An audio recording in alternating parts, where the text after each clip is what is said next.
Olá! O tema central da nossa videoaula é o balanço patrimonial.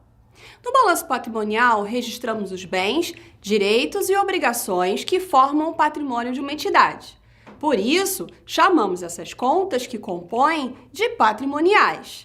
As contas de bens e direitos fazem parte do ativo circulante, caso sejam de curto prazo, e no não circulante, se forem de longo. As obrigações, por sua vez, integram o passivo e seguem a mesma regra de segregação para circulante e não circulante. As contas são classificadas de acordo com o prazo de vencimento para as obrigações que a empresa tem a pagar ou a recolher, ou de recebimento para os direitos que a empresa tem a receber. São exemplos de contas do ativo circulante: caixa, banco, clientes e estoques. Já no passivo circulante, temos fornecedores, salários, encargos e impostos a recolher. O ativo não circulante, ele compreende as contas que compõem um realizável a longo prazo, imobilizado e intangível. De forma geral, são classificados no grupo do realizável a longo prazo as mesmas contas de natureza do curto. A diferença é que no longo prazo, a sua realização certa ou provável ocorrerá após o término do exercício subsequente, o que normalmente acontecerá no prazo superior a 1 ano, a partir do próximo balanço. Já o curto prazo registra contas até o final do exercício social subsequente. Assim sendo, classificaremos os direitos e obrigações recebíveis ou vencíveis num prazo superior a 1 ano a partir do próprio balanço, no curto prazo. E todos os direitos e obrigações recebíveis ou vencíveis após o final do exercício subsequente, mesmo que seja por apenas 1 dia no longo prazo. Agora, em relação ao passivo circulante, são classificadas as obrigações de curto prazo da empresa e é composto pelas contas de fornecedores, salários a pagar, impostos a recolher, empréstimos, financiamentos de curto prazo, entre outras contas de natureza similar, cuja exigibilidade ocorra em prazo igual ou inferior a 12 meses.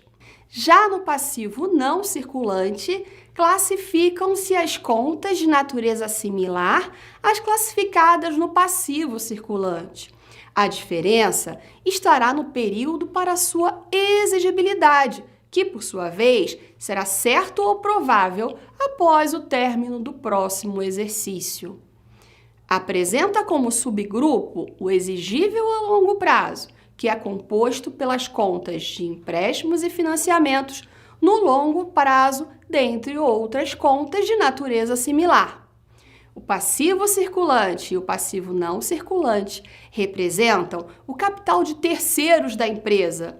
Já o patrimônio líquido corresponde às contas de capital próprio da empresa, valores investidos pelos sócios, parcelas do lucro destinadas para investimento ou aumento de capital e resultado das atividades das organizações. No balanço patrimonial, a subtração entre valores classificados no ativo e valores classificados no passivo devem representar o patrimônio líquido da entidade. O patrimônio líquido, por sua vez, vai estar dividido nas contas capital social, que são bens e direitos fornecidos à empresa diretamente pelos sócios ou gerado pela própria instituição e legalmente remetidos ao capital por ato legal.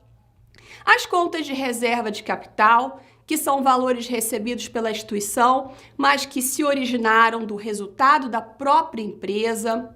O ajuste de avaliação patrimonial, que corresponde à contrapartida de lançamentos destinados a aproximar o ativo e o passivo ao seu valor justo.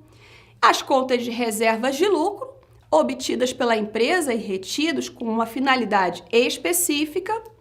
As ações em tesouraria, que são ações cotas para as empresas limitadas da companhia comprada pela própria empresa.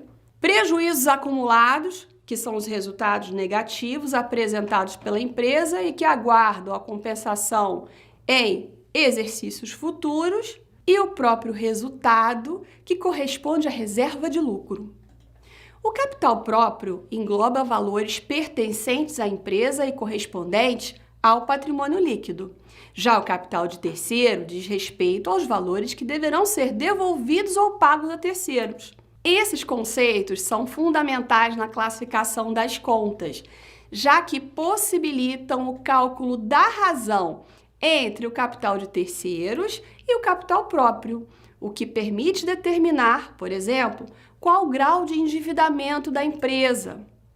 A confecção do balanço patrimonial tem início no registro dos eventos contábeis, em suas respectivas contas e por meio do método das partidas dobradas.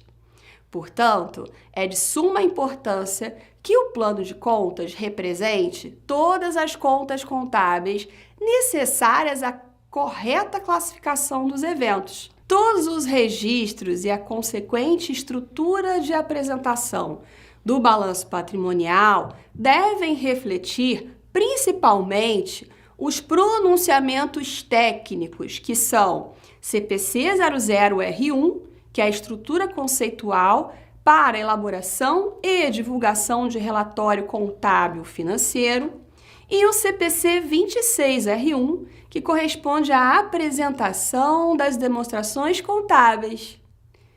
Fica a dica e até a próxima!